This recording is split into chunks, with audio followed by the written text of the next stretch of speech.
जय श्री हरि विष्णु। जय माता रानी। आपके अपने भक्ति चैनल में आपका बहुत बहुत स्वागत है। माँ भगवती दुर्गा की कृपा सदैव आप पर और आपके समस्त परिवार पर बने रहे। दोस्तों, आज की वीडियो में मैं आपसे बात करने वाली हूँ वैशाख मास की कृष्ण पक्ष की एकादशी के विषय में। वैशाख मास की कृष्ण पक्ष की एकादशी को वरुथनी एकादशी कहती है।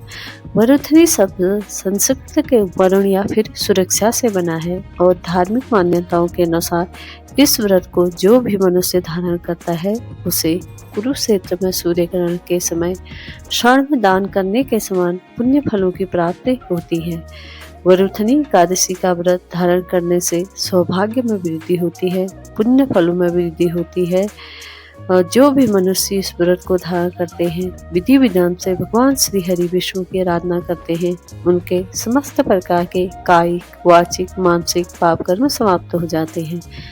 उन्हें सुख समृद्धि की प्राप्ति होती है और मरणोपरांत वैकुंठ लोक अर्थात मोक्ष की प्राप्ति होती है। तो अगर आप व्रत धारण करते हैं तो वरुथनी एकादशी अत्यंत ही श्रेष्ठ है। और अगर आप किसी कारणवश यह व्रत नहीं कर पाते तो इस दिन भगवान श्री विष्णु की विधि विधान से पूजा कीजिए। तामसिक आहार विचार व्यवहार का त्याग करके श्री हरि के शरण में रहे।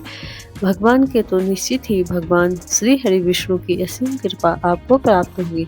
दोस्तों, आज की वीडियो में आप जानेंगे कि साल 2026 में वरुथनी एकादशी कब है, एकादशी तिथि कब प्रारंभ हो रही है, कब समाप्त हो रही है, व्रत हमें कब धारण करना है और पारण का यानी कि व्रत खोलने का शुभ मुहूर्त क्या है, किस प्रकार से पूजा आराधना करें, किन मंत्रों का जप करें, कौन सा उपाय करें जिससे कि इस व्रत का संपूर्ण फल हमें प्राप्त हो।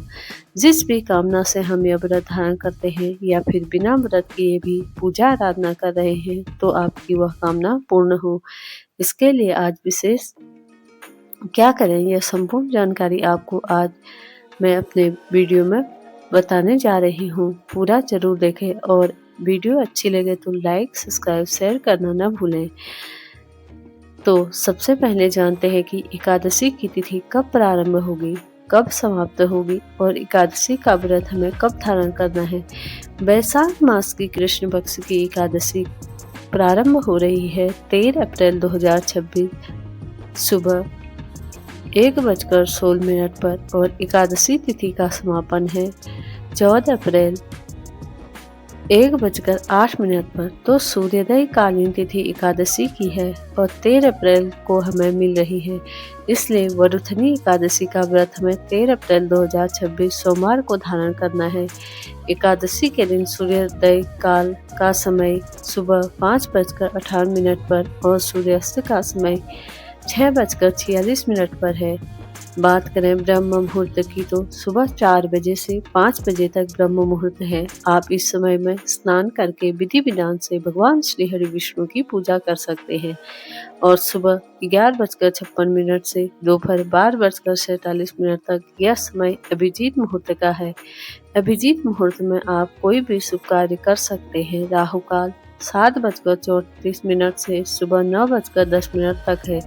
राहु काल में कोई भी शुभ कार्य प्रारंभ नहीं करते हैं। बात करें एकादशी व्रत के पारण के शुभ मुहूर्त के बारे में तो देखिए, एकादशी का व्रत हमें धारण करना है 13 अप्रैल को और 14 अप्रैल को व्रत का पारण करेंगे मंगलवार के दिन। और एकादशी का व्रत का पारण हम करते हैं द्वादशी में और द्वादशी तिथि प्रारंभ हो रही है 14 अप्रैल 2026 को सुबह 1:08 पर और द्वादशी तिथि का समापन 15 अप्रैल सुबह 12:12 पर। एकादशी का व्रत में हरिवासर का ध्यान रखा जाता है। हरिवासर की समाप्ति के बाद ही व्रत का पारण किया जाता है।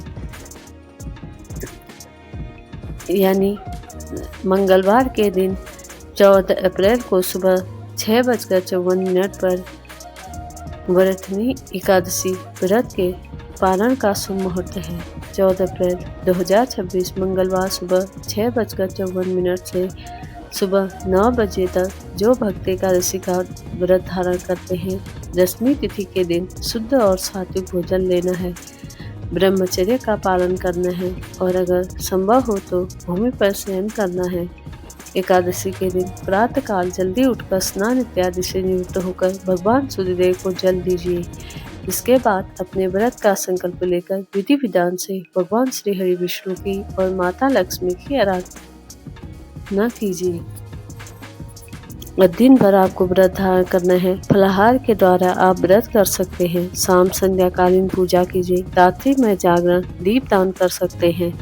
रात्रि जागरण और अखंड दीपक से व्रत का संपूर्ण फल हमें प्राप्त होता है। द्वादशी तिथि पर व्रत का पालन करते हैं तो सभी सुबह जल्दी उठकर स्नान इत्यादि से निवृत्त होकर विष्णु भगवान की पूजा कीजिए। शुद्ध और सात्विक भोजन बनाकर भगवान श्री हरि विष्णु को भोग लगाए।